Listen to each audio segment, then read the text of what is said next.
Identity-related consumerism has been studied widely within subcultural studies, as the use of apparel or fashion to denote group affiliation and represent identity is of significance to many subcultures.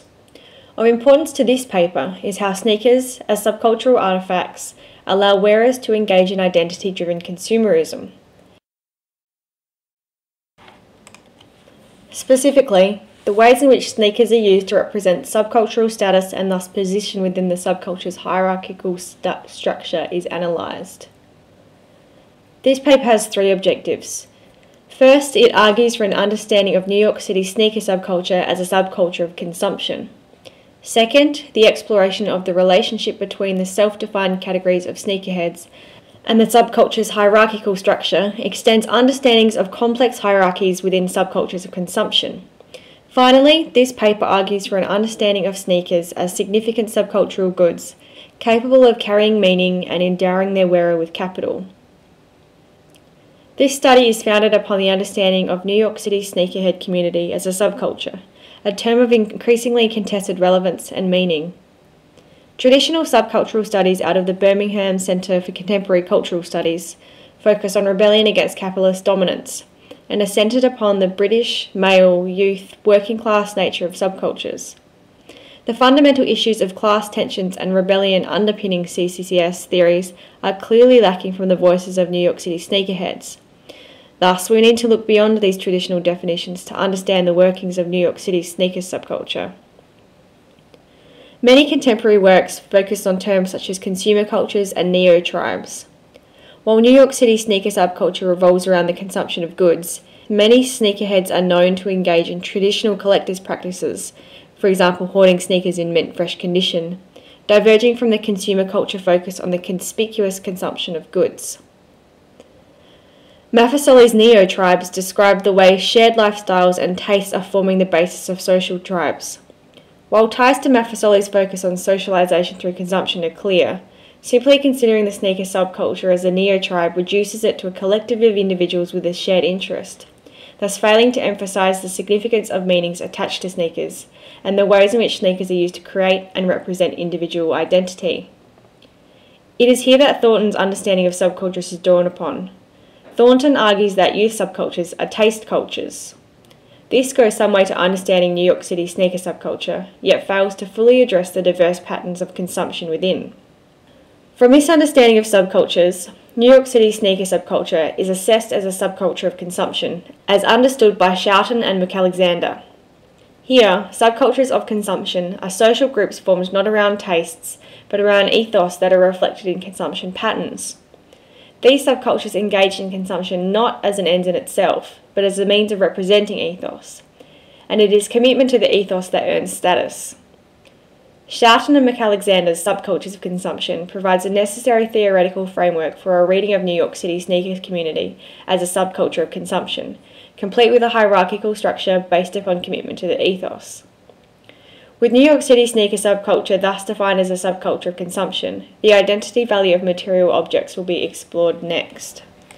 Shoes, as meaning-laden consumables, play an important role in identity representation. Miller conceded that the identity value of shoes often outweighed their comfort value, saying, "After all, a pair of shoes is not just a pair of shoes. It is an escape hatch, an identity mutation machine." Swain claimed that sportswear, in particular brand name sneakers, played a key role in individualist expression and collective identity at a junior school in the United Kingdom.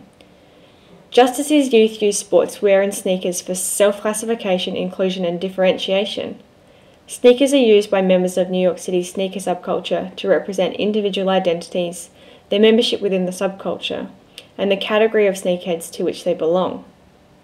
It is here that we draw on the work of Duguay et al., who focus on consumption as a process involving an artifact's use. According to the authors, neither the use value nor sign value of cultural artifacts are predefined or determined solely by the producers of the artifact. Advertisers and consumers are also involved. With this, sneakerheads' consumption practices become central to our analysis of the subculture, as their practices can be seen to convey and also create meaning. It is here that we explore the hierarchical structure of New York City's sneaker subculture. Ethnographic analysis of subcultures reveal hierarchical social structures tied to the relative rank of individual members. In their analysis of the new bikers, Shelton and McAlexander assess the hierarchies of commitment and authenticity present within this consumption-orientated subculture. As a subculture of consumption, Shelton and McAlexander argued that members' identity, motives, and loyalty were inextricably tied to consumer goods, stating that the new bikers' hierarchical structure was based on status, the source of which is one's commitment to the ideology as manifested in patterns of consumption. Similarly, hierarchical structures revolve around the consumption of sneakers within New York City sneakers subculture. This hierarchy is based upon the underlying ethos of the subculture, that sneakers are culturally and subculturally significant, meaning-laden objects, and commitment to this ethos is demonstrated through the consumption practices of members. However, Shelton and McAlexander's discussion of hierarchies, where members earn subcultural status and move up the ranks as their commitment to the subculture becomes clearer, revolve around an inflexible linearity that is difficult to apply to New York City's sneaker subculture. While hierarchy plays a clear role in this subculture, the presence of categories of sneakerheads with distinct ethos and consumption practices makes the application of a single, overarching hierarchy difficult. New York City sneaker subculture comprises both an inter-categorical and intra-categorical hierarchical structure. This structure is based on the subculture's division into categories, which are held to varying degrees of esteem due to their unique set of underlying ethos, participation practices, and typical tastes. These categories are not officially defined nor universally recognized by the subculture, but have been tabulated here as described by participants. Each row contains a category of distinct and definable sneaker consumer, including those who were mentioned but were not identified as participating within the subculture, fans and mainstream consumers.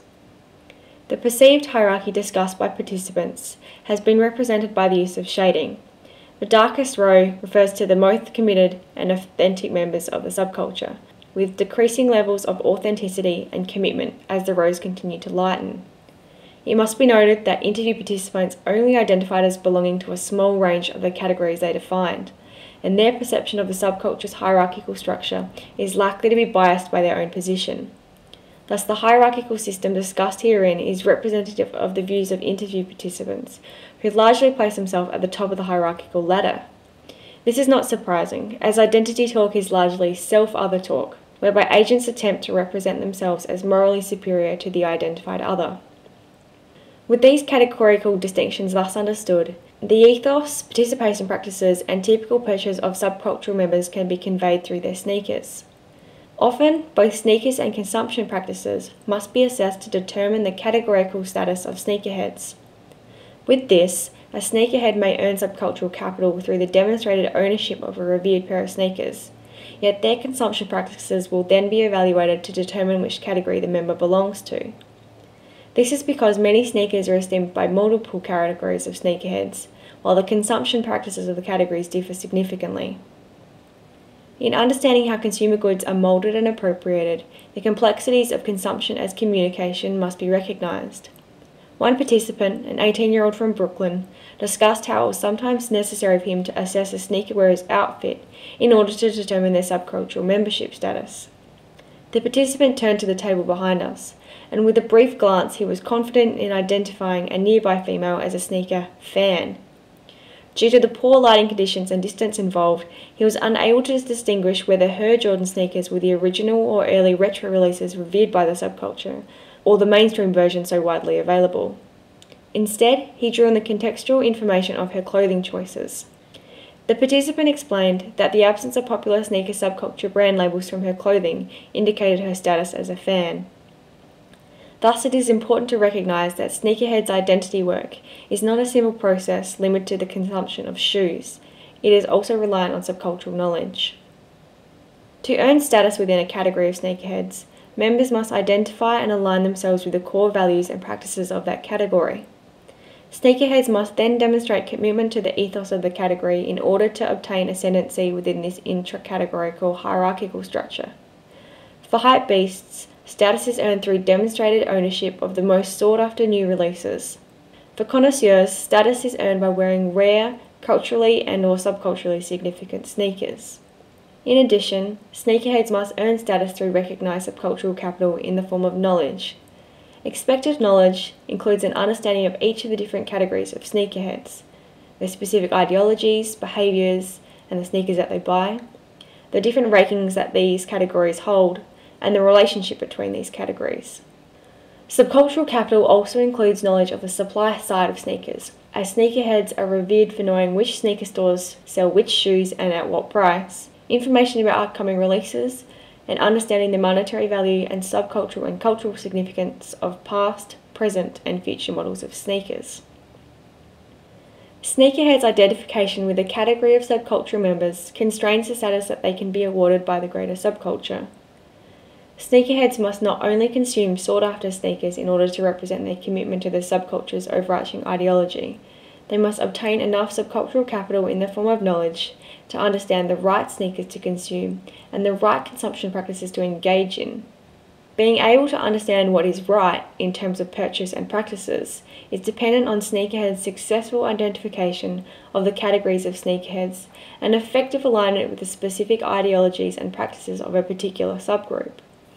Thus, with the inter-categorical and intra-categorical hierarchies that exist within the subculture, status ascendancy is dependent both on successful navigation of the sneakerhead categories as well as alignment with their respective ethos. Ultimately, sneakerheads must align themselves with the most esteemed category of sneakerheads in order to ascend the subculture's hierarchical structure.